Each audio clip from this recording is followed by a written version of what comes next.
అందుకు నీతిమంతులు ప్రభువా దేవుని నామములో రక్షణ పొందిన బిడ్డలందరూ కూడా వాళ్ళెంత వేస్ట్గాలైనా, ఎంత పాపులైనా, ఎంత దౌర్భాగ్యులైనా కానీ కూడా యేసుప్రభు నామంలో విశ్వాసం ఉంచి రక్షణ పొంది ఉన్న వాళ్ళందరూ కూడా దేవుడు ఏమని పిలుస్తున్నాడు? వాళ్ళను ఏమని పిలుస్తున్నాడు? నీతిమంతుడా. ఓనా ప్రియమైన బిడ్డ, నీతిమంతుడా అని పిలుస్తూ ఉన్నాడు దేవుడిని. హల్లెలూయా. నీతిమంతులుగా చేసిండు ఆయన నిన్ను, నీతిమంతులుగా తయారు చేసుకున్నాడు నిన్ను ఆయన. ఏమని చెప్తున్నారా నీతిమంతులు? 37వ వచనంలో అందుకు నీతిమంతులు అంటే రక్షణ పొందిన బిడ్డలే క్రైస్తవులే ఏమని చెప్తూ ఉన్నారు? ఈ ఉపమానం మొత్తం నేను చెప్తలేను, ఇందులో ఉన్నటువంటి విషయాలను, ముఖ్యమైన విషయాలను మీ ముందుకు తీసుకొస్తున్నాను. యేసు ప్రభు స్వయంగా క్రైస్తవులతో మాట్లాడుతున్నాడు. నీతిమంతులతో ఏమని మాట్లాడుతూ ఉన్నాడు? నీతిమంతులారా.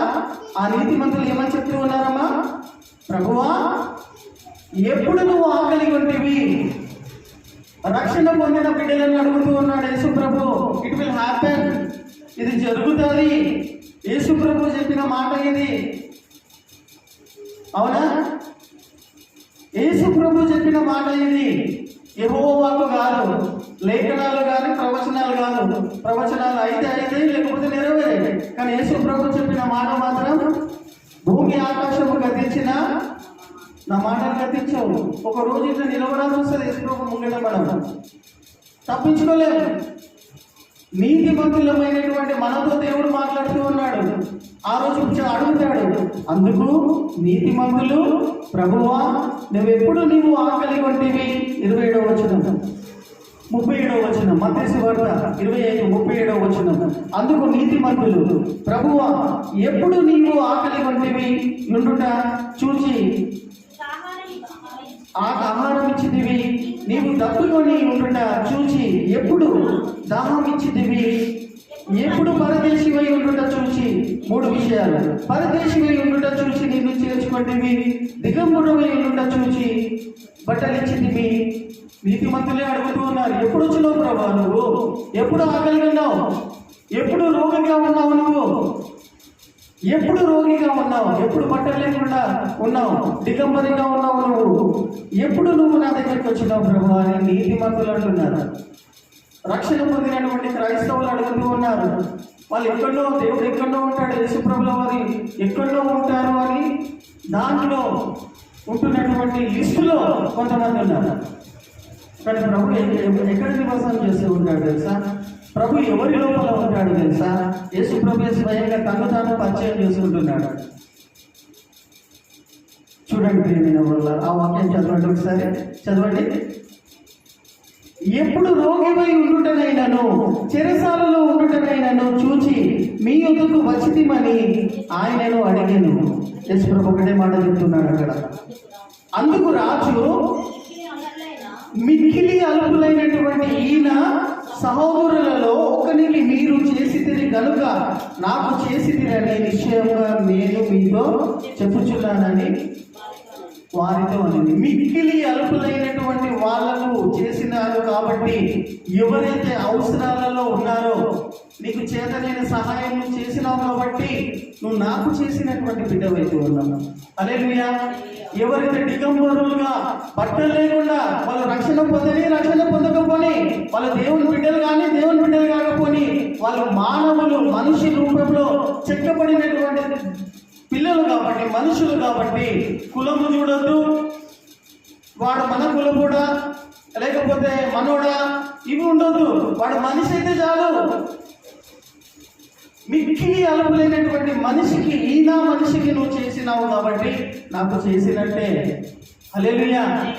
అడుగుతున్నారు, వాళ్ళు అడుగుతున్నారు, ఎప్పుడు వచ్చినావు ప్రభు? ఎప్పుడు అంటే నువ్వు వారికి చేసినావు కదా, ఆమెకు సహాయం చేసినావు కదా, దీనురాలని ఆదుకున్నావు కదా, పేదవాళ్ళకు సహాయం చేసినావు కదా, కడుపు నిండా వాళ్ళకు భోజనం పెట్టినావు కదా, వాళ్ళకు చేసినావు కాబట్టి నాకు చేసినట్టే. హల్లెలూయా. అప్పుడు కళ్ళు తెలుసుకొని ప్రభు నాకు మళ్ళొక అవకాశం, రోడ్డు మీద వెళ్తున్నప్పుడు అందరినీ నేను సాయం చేసి అనడానికి వీల్లేదు. అప్పుడు కళ్ళు తెలుసుకొని already it is the written word of God, already it has been written. రాయబడి ఉన్నటువంటి వాక్యము మనకు తెలిసినటువంటి ఉపమానమే. దేవుని బిడ్డలకు ఉండాల్సినటువంటి గుణగణాలు ఏమై ఉన్నదంటే దిస్ ఈస్ మోస్ట్, చాలా ప్రాముఖ్యమైనటువంటి గుణగణాలు. పట్టింపు లేకుండా ఉండదు. నీకు చాదైన సహాయమే నువ్వు చేయమని దేవుడు చెప్తూ ఉన్నాడు. నువ్వు ఖచ్చితంగా చేయాలి, ఎందుకంటే నువ్వు దేవుని బిడ్డవు కాబట్టి. నువ్వు ఖచ్చితంగా చేయాలా, ఎందుకంటే నువ్వు దేవుని బిడ్డవు, ప్రభు బిడ్డవు కాబట్టి. You must do it. Must అంటే తెలుసు కదా, కంపల్సరీగా, మ్యాండేటరీ. నువ్వు కళ్ళు పక్కన పెట్టేసుకొని లేకపోతే చూసి చూడనట్టుగా ఇటువంటి వాళ్ళు నీకు ఎదురైనప్పుడు ధారాళముగా దేవుడు చెప్పిన మాటలు, లేకపోతే ఏం చేస్తాడు తెలుసా, కింది వచనం చదువు, 41వ వచనం చదవండి. లేకపోతే ఆ లిస్టులో ఉంటాం. రక్షణ పొందిన బిడ్డలే, బాప్టిజం పొందినటువంటి బిడ్డలే, వరాలు పొందుకునేటువంటి బిడ్డలే ఈ లిస్టులో ఉంటారు. చెయ్యకపోతే మీరు నన్ను చేర్చుకొనలేదు, మీరు నాకు బట్టలియ్యలేదు. 41వ వచనం. అప్పుడు ఆయన ఎక్కడున్నారంటే ఎడమ వైపు ఉన్న వారిని చూసి చెప్పింపబడిన వారలారా, ఎవరిని అంటున్నాడు? ఫస్ట్ నీతిమంతుడా అని అంటున్నాడు. తర్వాత ఏమంటున్నాడు? వాళ్ళు వరాలు పొందుకొని ఉండవచ్చు, దేవుని యొక్క వరాలు పొందుకొని దేవుని యొక్క సేవ గొప్పగా కూడా చేసి ఉండవచ్చు, వాక్యం చాతుర్యం అనేటువంటి వాళ్ళు కూడా కావచ్చు వాళ్ళు. కానీ నువ్వు క్రియలలో ఇట్లాంటి దీనులను, ఇట్లాంటి వ్యక్తులను పట్టించుకోపోనందుకు, నువ్వు చూసి చూడకుండా నువ్వు వారి పట్ల దయాళుత్వం చూపించరాదు. కండిషన్ అప్రభావ, కంపల్సరీ అప్రభావ అంటే అవును, ఎందుకంటే దేవుడు నీ పట్ల కనికరం చూపిస్తున్నాడు కాబట్టి, దేవుడు నిన్ను రక్షించుకున్నాడు కాబట్టి, దేవుడు అటువంటి వాత్సల్యత నీ పైన చూపించిండు కాబట్టి, నువ్వు కూడా ఇతరుల పైన, మనం కూడా ఇతరుల పైన ఆ విధంగా చూపించాల్సినటువంటి అవసరం. కంపల్సరీ అంటారా? అవసరం అంటారా? నీకు వరాలు ఉన్నా, ప్రీచింగ్ నాలెడ్జ్ ఉన్నా, what ever it may be, you must do it. నువ్వు చేయాలి. లేకపోతే 41వ వచనం ఏం చెప్తున్నది? దేవుని బిడ్డలకే చెప్తుంది. అది కూడా యేసు ప్రభువు చెప్తున్నాడు. ఏమని చెప్తున్నాడు? అప్పుడు ఆయన ఎడమ వైపు ఉండు వారికి చూచి శపించబడినటువంటి వారులారా, నన్ను విడిచి అపవాదికి వారి దూతలకు సిద్ధపరిచిన నిత్యాగ్నిలోనికి పోవుడి. ఇట్ మే అప్లై, ప్రియమైన వారులారా, ఇట్ మే అప్లై. ఇది కావచ్చు, ఎందుకంటే యేసు ప్రభువు చెప్పిన మాట కావచ్చు. కాబట్టి నాకు వర్తించదు, ఇది నాకు అని అనడానికి, తప్పించుకోవడానికి వీల్లేదు. ఎందుకంటే ఇది చెప్పింది యేసు ప్రభువు కాబట్టి. హల్లెలూయా, హల్లెలూయా, హల్లెలూయా. దేవుని బిడ్డలకు స్టబన్ హార్ట్ అనేది ఉండదు. అంటే పట్టించుకోలేనటువంటి విధంగా దేవుని బిడ్డలకు ఉండదు. ఆశ్రయదోకాలు ఈ రోజు కాకుండా రేపైనా, దేవుడు ఈ వాక్యంలో బట్టి ఆల్రెడీ రాసి పెట్టినాడు కాబట్టి జాగ్రత్తగా ఉండాలి మనం. ఇది నాకు కాదు, నాకు వర్తించదని నిర్లక్ష్యంగా ఉండొద్దు. దేవుని బిడ్డలు అంత నిర్లక్ష్యంగా, అంత సోంబేరులుగా ఉండొద్దు. తర్వాత చేసుకుందాంలే, ఇంకా వయసు ఉన్నది, తర్వాత చూసుకుందాంలే, దేవుడు ఎందుకోసం అయితే మందిరంలో నన్ను నియమించుకుంటూ తర్వాత చూసుకుందామని దినాలు గడిచిపోతూనే ఉన్నాయి.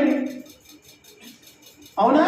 దినాలు గడిచిపోతూనే ఉన్నాయి, కానీ మన లోపల ఆ సీరియస్నెస్ అనేది లేదు. మన లోపల ఆ సీరియస్నెస్, ఆ తీవ్రత అనేది లేదు. ఇందాక వాక్యంలో చూసుకుంటున్నట్టుగా, మనం చదువుకున్న కీర్తన 90లో చదువుకుంటున్నట్టుగా, ప్రభువా దినములు లెక్క పెట్టడానికి నాకు నేర్పించు ప్రభువా, జ్ఞాన హృదయం దయచేయి ప్రభువా. ఎందుకనగా డే బై డే నేను మరణానికి దగ్గర అవుతున్నాను ప్రభువా. ఒక దినం గడిచిపోయిందంటే నువ్వు మరణానికి దగ్గర అవుతున్నావు. తర్వాత చూసుకుందాంలే, తర్వాత చేద్దాంలే అనడానికి వీల్లేదు. ప్రియమైన వారులారా, ఈ విషయాలను మీకు ఎందుకు జ్ఞాపకం చేస్తున్నానంటే, ఈ సంవత్సరంలో చివరి ఆదివారం రోజున మీకు ఎందుకు జ్ఞాపకం చేస్తున్నానంటే, చూడండి ప్రియమైన వారులారా, 1 కొరింథీయులు 15వ అధ్యాయం మనకందరికీ పరిచయమైనటువంటి వాక్యమే. నేను మీకు జ్ఞాపకం చేస్తూ ఉన్నాను. చాలా విషయాలు ఉన్నాయి. 15వ అధ్యాయము 58వ వచనం. ఇది చదువుకొని మనము ఆరాధనను ఈ యొక్క వాక్యాన్ని మనం ముగించుకున్నాం. చదవండి 50 చివరి వచనం. 1 కొరింథీయులు చివరి వచనం అంటే ఎన్నో వచనం అండి? 15వ అధ్యాయం.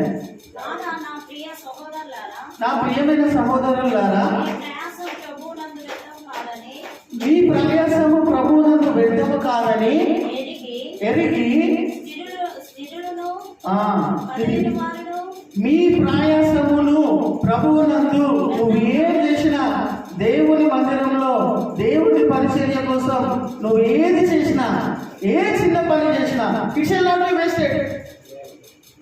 వాక్యమే చెప్తుంది, నేనేది చెప్పేది. నువ్వు ఏం చేసినా కనుక నువ్వు వేస్ట్ కాదని వాక్యం క్లియర్గా చెప్తున్నది. వ్యర్థము కాదని ఎరిగి వ్యర్థము కాదని నువ్వు తెలుసుకొని స్థిరులను ఎట్లుండాలా దేవుని బిడ్డలు? స్థిరమైన మైండ్ ఉండాలా. స్థిరులు కదలని వారును కదలని వారు ఎవరైనా వచ్చి నిన్ను పరిశ్రమ చేసినా, గడపడి చేసినా కానీ కూడా కదలని వారుగా ఉంటారు. ప్రభు కార్యాభివృద్ధి అందు దేని అందంట? ప్రభువు కార్యాభివృద్ధి అందు ఎప్పటికీ అప్పుడప్పుడు Sunday Christmas 31st night 1st జనవరి అప్పటప్పుడు ఏమనుందమ్మా? ఏం చేయాలంట? ఎప్పటికీ ఆసక్తులై హల్లెలూయా, ఆసక్తులై ఉండండి. ఆసక్తులై ఎల్లప్పుడు అనున్నా ఎప్పుడును ఎప్పటికీ always all the time in any place, in any gali, in any area you should be ready. You must be ready. That is mandatory. Hallelujah, hallelujah. Phone చేసి సంఘంలో ఈ పని ఉన్నది రండి అంటే ఎల్లప్పుడూ ఆసక్తులు కలిగిన వారే పరిగెత్తుడు రావడమే. దేవుని మందిరము, దేవుని పరిచర్య, దేవుని మందిరము సొంత రక్తం ఇచ్చి స్వరక్తం ఇచ్చి కొనుక్కునేటువంటి సంఘము కోసము నువ్వు ఎల్లప్పుడూ కూడా స్థిరులుగాను కదలేని వారుగాను పనిచేసే బిడ్డలుగాను నువ్వు ఉండాలా. హల్లెలూయా. ఎందుకోసమైతే దేవుడు నిన్ను నియమించుకున్నాడో ఆ పనిలో స్థిరంగా ఉండాలా. ఇంకా సమయం లేదు, ఇంకా దినాలు రావు, ఇంకా ఎప్పటికి ఇట్లనే వయసుగా ఉంటాను, ఎప్పటికీ ఇదే రోగంతో ఇదే ఆరోగ్యంతో ఉన్నానని భ్రమపడకూడదు. తర్వాత చూసుకుంటామని అనుకోకూడదు. నువ్వు ప్రభు నందు ఏ పని చేసినా కానీ కూడా అది వేస్ట్ కాదని ప్రభు వాక్యమే చెప్తుంది. నువ్వు ఏం చేయగలుగుతావో అది నువ్వు చెయ్యి. అది కూడా ఎట్లా చేయాలంట తెలుసా? వాక్యం చదవండి, ఒకసారి చదవండి. కొలస్సీయులకు రాసిన పత్రిక 3వ అధ్యాయము 23-24 వచనం. నువ్వు చేసే పని కూడా దేవుని మందిరంలో ఏ విధంగా చేయాలి, దేవుని మందిరంలో ఏ విధంగా నడుచుకోవాలా అనేది కూడా క్లియర్గా వాక్యంలో రాయబడి ఉన్నది. కొలస్సీయులకు రాసిన పత్రిక 3వ అధ్యాయము 23-24 వచనం. ప్రభువు వలన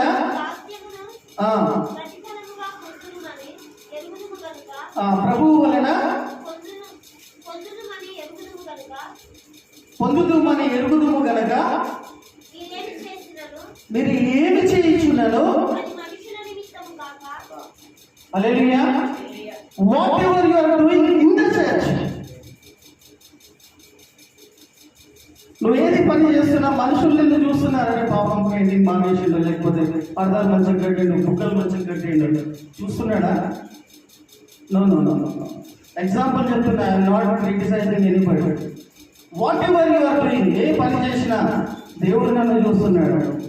అయ్యగారు కాదు, అమ్మగారు కాదు, విశ్వాసం కాదు, దేవుని కోసం నేను నా పని నేను చేసుకుంటూ వెళ్తున్నాను. హల్లెలూయా. చదవండి వాక్యము. మీరేమి చేయించున్నారో అది నువ్వు ఏం చేస్తున్నావు దేవుని మందిరంలో? మనిషి కోసం చేస్తున్నావా? పాస్టర్ కోసం చేస్తున్నావా? విశ్వాసుల కోసం చేస్తున్నావా? అది మనుషుల కోసం నిమిత్తము కాక, మనుషుల నిమిత్తము కాక. మనుషుల కోసం చేస్తలేవు నువ్వు, మనుషుల కోసం చేస్తలేవు, పాస్టర్ల కోసం చేస్తలేవు, చేసుకో నిమిత్తము కాక. హల్లెలూయా, హల్లెలూయా, హల్లెలూయా. ప్రభు నిమిత్తమని ఎట్లా చేయాలా? दिल खोल के करना पड़ेगा. प्रभु जी के करने, प्रभु जी का काम करे तो दिल से करना. Hallelujah, hallelujah. మనస్ఫూర్తిగా చేయాలా, ప్రభువు కొరకు చేయాలా. అది చేసేది కూడా నీ మనసులో నుండి రావాలి. అది ఎవరో చెప్తే వచ్చేది కాదు. నీ మనస్ఫూర్తిగా చేయుడి. హల్లెలూయా. మనస్ఫూర్తిగా చేయి. ఎందుకోసమైతే దేవుడు నిన్ను ఏర్పాటు చేసుకొని నియమించుకున్నాడో ఆ పని కోసం మనస్ఫూర్తిగా చేయుడి. మీరు ప్రభు అయిన క్రీస్తునకు దాసులై ఉన్నారు. హల్లెలూయా. ఎవరికి దాసులం మనం? ఎవరికి దాసులం? మనకు రివార్డ్ ఇవ్వాల్సింది ఎవరు? మనకు బహుమానం ఇవ్వాల్సింది ఎవరు? పాస్టరా, సంగమ్మ. మనం ప్రభువులకు దాసులమై ఉంటూ ఉన్నాం కాబట్టి నువ్వు ఏది చేసినా దేవుని మందిరంలో ప్రభువు నన్ను చూస్తున్నాడు, నేను ప్రభువు కోసం చేస్తున్నాను, నేను ప్రభు దాసుడనై ఉన్నానని 3 విషయాలు మర్చిపో. హల్లెలూయా. నేను ప్రభువు కోసం చేస్తున్నాను, నేను ప్రభు పని చేస్తున్నాను. ప్రభువు నందు ఉండు చేస్తున్న ఏ పని కూడా వ్యర్థం కాదని దేవుని వాక్యం చెప్తున్నది. దేవుడు నన్ను ఇందుకోసమే ఈ మందిరంలో ఈ పని కోసమే నియమించుకున్నాడు. నేను ఈ పని ప్రభు చూస్తున్నాడు కాబట్టి ప్రభు కోసం చేస్తాను. నేను నా ప్రభు దాసుడని ఉన్నానని నిశ్చయత, స్థిరమైన మనసు, కదలని మనసు మనం కలిగి ఉంటూ దేవుని పని మనం చేసుకుంటూ వెళ్ళిపోతూనే ఉండాలి. హల్లెలూయా, హల్లెలూయా, హల్లెలూయా. ప్రియమైన వారు దాని కింది వచనం కూడా చూడండి. అన్యాయము చేసిన వానికి తాను చేసిన అన్యాయము కొలది మరలా లభించును. హల్లెలూయా. అన్యాయము చేసిన వానికి తాను చేసిన అన్యాయం కొలది మరల లభించును. మరలా ఉండదు. పక్షపాతం దాంట్లో కూడా ఉండదంట. దేవుడు పక్షపాతం పార్షల్ కోడ్ కాదు. ఆయన దేవుడు పార్షల్ కోడ్ కాదు. పార్షల్ అంటే పక్షపాతం చూపించే దేవుడు కాదు. ఇశ్రాయేలు పిల్లలు నా పిల్లలు కదా, ఫస్ట్ వాళ్ళని చూసుకున్నావు. నో, మనుషులందరూ దేవుని బిడ్డలే. సర్వ శరీరులకు ఆయన దేవుడే. హల్లెలూయా. నీ ఒక్కరికే కాదు, నీ ఒక్కమికే కాదు, నాకే కాదు, సర్వ శరీరాలకు ఆయన దేవుడై ఉన్నాడు. ఆయన ఎవరి పట్ల కూడా పక్షపాతం చూపించాడు. ఎవరైతే ఆయన మాటకు లోబడి వినియం చూపించి మాట ప్రకారంగా నడుచుకుంటారో వాళ్ళే ఆయన పిల్లలు. హల్లెలూయా, హల్లెలూయా. యేసు ప్రభు దగ్గరికి వాళ్ళ తల్లిదండ్రులు ఒకసారి వచ్చినప్పుడు ఆయన బోధ చేస్తూ ఉంటాడు. తెలుసు కదా మనకి సందర్భం. బోధ చేస్తూ ఉన్నప్పుడు తన శిష్యులు ఆయన దగ్గరికి వచ్చి, ప్రభువా, మీ మమ్మీ మీ డాడీ అక్కడ, ఈ బ్రదర్స్ మిమ్మల్ని పిలుస్తున్నారు, మీతో మాట్లాడాలనుకుంటున్నారు అంటే తల్లిదండ్రులే పిలుస్తున్నారు కదా. తల్లిదండ్రులే కదా పిలుస్తున్నది. యేసు ప్రభు ఏమంటాడు అక్కడ? ఎవరు నా తండ్రి, ఎవరు నా తల్లి, ఎవరు నా సహోదరులు, ఎవరైతే నా మాటలు విని దాని ప్రకారంగా నడుచుకుంటారో వాళ్ళే నా తల్లి, వాళ్ళే నా తండ్రి, వాళ్ళే దేవుని బిడ్డలు. హల్లెలూయా. అన్నంత మాత్రాన వాళ్ళ తల్లిదండ్రులను అగౌరవపరిచినట్ట, బ్లేమ్ చేసినట్ట. నా కొడుకు ఇంత పెద్ద మాట అన్నాడేంటి, ఇంతమంది ముంగట నా ఇజ్జత్ తీసేయండి, ఇంతమంది ముంగట నన్ను బ్లేమ్ చేసేయండి అని వాళ్ళు ఫీల్ అయినారా? కొంతమంది ఫీల్ అయ్యే వాళ్ళు ఉన్నారు మన సంఘంలో. చిన్న విషయానికి ఫీల్ అవుతారు. వాళ్ళను దేవుడు ఎందుకోసం మీద నియమించుకుంటూ ఆ పని విషయంలో శ్రద్ధ, ఆసక్తి అయితే అసలే చూపించారు. కానీ చిన్న చిన్న విషయాలకే భార్య భర్త పైన అలిగినట్టు, భర్త భార్య పైన అలిగినట్టు యేసు ప్రభు ఏమని చెప్తున్నాడు? తల్లిని పట్టుకొని, తండ్రిని పట్టుకొని, సహోదరులను పట్టుకొని వాళ్ళు నా తల్లిదండ్రులు ఎందుకైతారు? ఎవరైతే నా మాట చొప్పున నడుచుకుంటారో, విని నడుచుకుంటారో వాళ్ళే నా తల్లి, వాళ్ళే నా తండ్రి, వాళ్ళే దేవుని పిల్లలు అన్నమాట.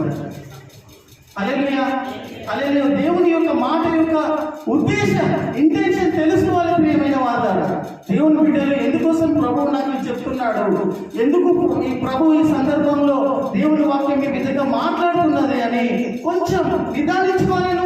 నిన్ను నువ్వు కూడడం చేసుకోవాలి, నిన్ను నువ్వు తగ్గించుకోవాలా. దేవుడు ఏదో చెప్పాలనుకుంటున్నాడు, ఏదో నీ ద్వారా మాట్లాడాలనుకుంటున్నాడు, ఏదో నీ ద్వారా పని చేయించుకోవాలనుకుంటున్నాడు. కాబట్టి ప్రియమైన వాగ్దారా, ఈ వాక్యం ఏమని తెలియజేస్తూ ఉన్నది? కింది వచనం, చివరి వచనం. అన్యాయం చేసిన వానికి తాను చేసిన అన్యాయము కొలది మరలా లభించును. అన్యాయము చేసిన దానికి కూడా మరలా అన్యాయము ప్రతిఫలమే వస్తుందంట కానీ వారికి కూడా పక్షపాతం చూపించి నా కొడుకే ఇంత పెద్ద మాట అన్నాడేది, ఇంతమంది ముంగట నా ఇజ్జత్ తీసేయండి, ఇంతమంది ముంగట నన్ను బ్లేమ్ చేసేయండి అని వాళ్ళు ఫీల్ అయినారా? కొంతమంది ఫీల్ అయిన వాళ్ళు ఉన్నారు మన సంఘంలో. చిన్న విషయానికి ఫీల్ అవుతారు. వాళ్ళను దేవుడు ఎందుకోసం అయితే నియమించుకుంటూ ఆ పని విషయంలో శ్రద్ధ ఆసక్తి అయితే అసలే చూపించారు. కానీ చిన్న చిన్న విషయాలనే భార్య భర్త పైన అలిగినట్టు, భర్త భార్య పైన అలిగినట్టు యేసుప్రభు ఏమని చెప్తున్నాడు? తల్లిని పట్టుకొని, తండ్రిని పట్టుకొని, సహోదరులను పట్టుకొని వాళ్ళు నా తల్లిదండ్రులు ఎందుకైతారు?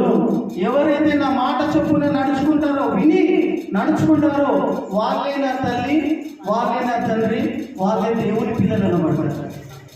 హల్లెలూయా, హల్లెలూయా. దేవుని యొక్క మాట యొక్క ఉద్దేశం, ఇంటెన్షన్ తెలుసుకోవాలి ప్రియమైన వారు. దేవుని బిడ్డలు ఎందుకోసం ప్రభువు నాకు చెప్తున్నాడు, ఎందుకు ఈ ప్రభు ఈ సందర్భంలో దేవుని వాక్యం మీ విధంగా మాట్లాడుతున్నది అని కొంచెం నిదానించుకోవాలి. నిన్ను నువ్వు కూల్ డౌన్ చేసుకోవాలి, నిన్ను నువ్వు తగ్గించుకోవాలా. దేవుడు ఏదో చెప్పాలనుకుంటున్నాడు, ఏదో నీ ద్వారా మాట్లాడాలనుకుంటున్నాడు, ఏదో నీ ద్వారా పని చేయించుకోవాలనుకుంటున్నాడు.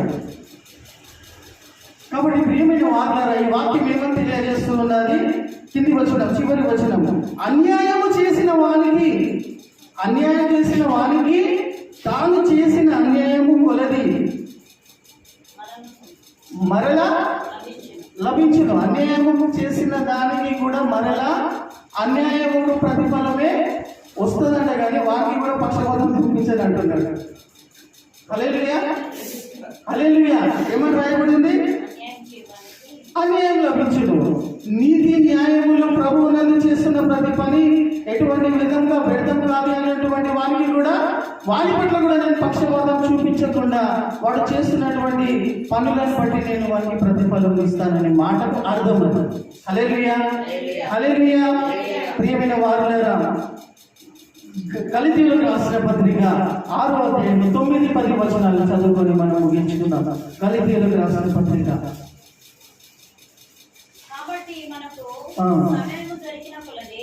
కాబట్టి మనకు సమయము దొరికిన కొలది అందరి ఎడలను ఎవరి మీద? ప్రత్యేకముగా, విశేషముగా విశ్వాస గృహమునకు, అంటే దేవుని బిడ్డలకు విశ్వాస గృహము అని అంటే, దేవుని సంఘము అని అంటే వివిధ కుటుంబాలలో నుండి, వివిధ మనుషులలో నుండి వస్తున్నటువంటి మీరందరూ కూడా ఒక గృహ నిర్వాహకులు. హల్లెలూయా. వి ఆర్ వన్ ఫ్యామిలీ అని మాట్లాడతాం. హల్లెలూయా. మనమంతా కూడా ఏమై ఉన్నామో, వేరే వేరే ఫ్యామిలీస్ నుండి వచ్చినా కానీ కూడా మనమందరం కూడా వన్ ఫ్యామిలీ. హల్లెలూయా. దేవుని వాక్యం చెప్తున్నారు, మనమందరం కూడా ఒకే కుటుంబంకు చెందినటువంటి ఒక సంఘం వారమై ఉంటూ ఉన్నాం. హల్లెలూయా. చదవండి. విశ్వాస గృహమునకు, వన్ ఫ్యామిలీకి చేరిన వారి ఎడలను మేలు చేయుదము. హల్లెలూయా. చేరిన వారి ఎడలను మేలు చేయుదము. తర్వాత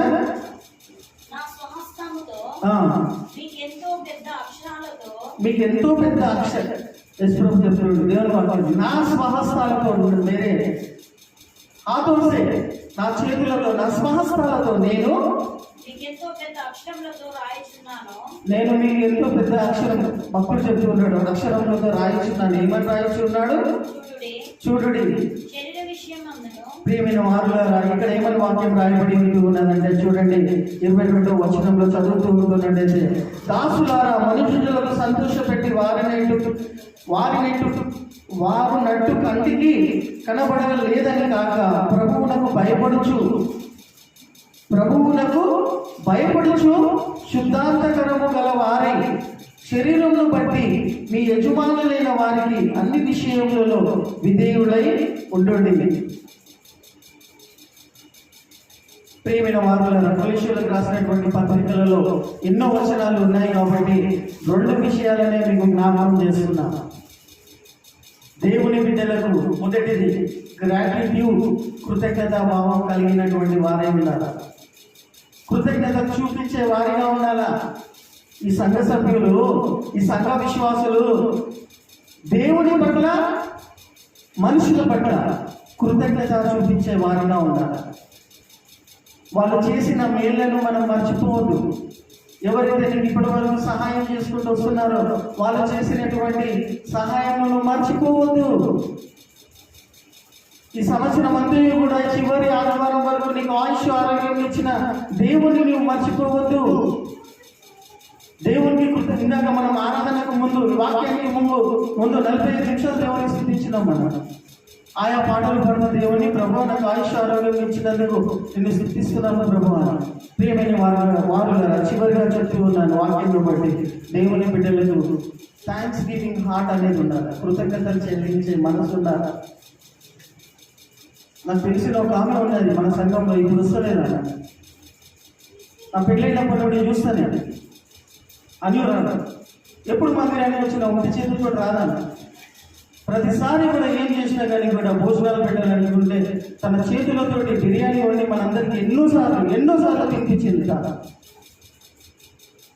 దేవుని బిడ్డలకు కృతజ్ఞత భావం ఉండాలి అని చెప్తున్నా, జ్ఞాపకం చేస్తున్నా.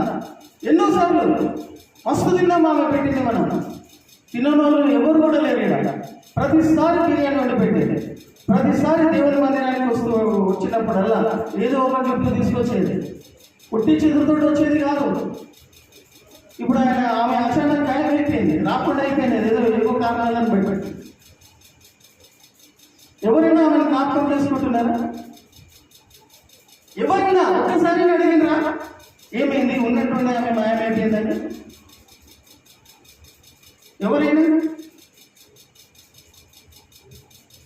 దేవుని బిడ్డలకు, ఈ సంఘ సభ్యులకు గ్రాటిట్యూడ్ అనేది ఉండాలా. ఆమెనే కాదు, ఎవరైనా కానీ కూడా దేవుని బిడ్డలకు ఇందాక యేసుప్రభు చెప్పిన ఉపమానంలో దీనులైనటువంటి వారికి నువ్వు చేయాల్సినటువంటి సహాయము అనేది మర్చిపోకుండా సహాయం చేయాలా. నీకు మేలులు చేసినటువంటి సంఘ సభ్యులలో, గృహ నిర్వాహకులలో ఎవరైనా తప్పిపోతే, ఎవరైనా మిస్ అవుతున్నట్లయితే సంఘ సభ్యులు వాళ్ళ గురించి అలసుకోవాలా, వాళ్ళకి ఫోన్లు చేయాలా, వాళ్ళ ఇళ్ళకు వెళ్ళాలా. Why you are not coming? ఇది నా సంఘ సభ్యులకు లేదు. కృతజ్ఞత చెల్లించడం మర్చిపోవడం అనేది ఉన్నది. వాళ్ళు చేసింది మర్చిపోయినాం, ఏమో అన్నారు, ఏదో అన్నారని అదొక్కడే పట్టుకొని వాళ్ళు అన్ని చేసేదాన్ని కూడా మర్చిపోతున్నాం. ప్రియమైన వాళ్ళని మళ్ళొకసారి జ్ఞాపకం చేస్తున్నా. ఒకసారి ఏదైనా వ్యక్తి నీకు 10 సార్లు కానీ 5 సార్లు కానీ హెల్ప్ చేస్తే మళ్ళీ 6వసారి నువ్వు వెళ్ళి అతనికి సహాయం అడిగితే చేయలేదన్నాడు అనుకోండి, అర్థమవుతుందా? ఒక వ్యక్తి నీకు ఒక 5 సార్లు హెల్ప్ చేసిండు ఏదో విషయాలలో, 6వసారి కూడా నువ్వు వెళ్ళి చేయి చాపుతున్నావు. ప్రభు అన్నాడు నాకు సహాయం చేయాలి, నేను చెయ్యను అన్నాడు. చెయ్యను అన్నందుకు ఇక మన మీద కోపం తెచ్చుకుంటావు వ్యక్తికి. అవన్నీ 5 సార్లు 6 సార్లు చేసే సాయం అంతా మర్చిపోతావా? అవన్నీ కూడా గుర్తు తెచ్చుకోవాలి.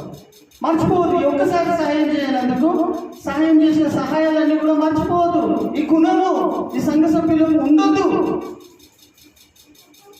గ్రాటిట్యూడ్, కృతజ్ఞతా హృదయము, కృతజ్ఞతా భావము, కృతజ్ఞతలు చెల్లించేటువంటి మనస్సు, జ్ఞాన హృదయంతో కూడినటువంటి మనస్సు. నాకు దయచేయము ప్రభువా అని ఉండాలి. మర్చిపోవద్దు. ఆ ఒక్కసారి సహాయం చేయనందుకు అన్నీ మర్చిపోయి వీడు వేస్ట్ గాడు, ఈమె వేస్ట్ది, నాకు ఎటువంటి హెల్ప్ చేయలేదని అన్నీ మర్చిపోతున్నాము. మనకు అన్యులకు తేడా ఏంటిది? రక్షణ పొందిన బిడ్డలకు మనకు తేడా ఏమున్నది? మనం వాళ్ళలాగానే ప్రవర్తిస్తున్నాం కదా. ఒక్కసారి సహాయం చేయనందుకు అన్ని మర్చిపోతున్నాము.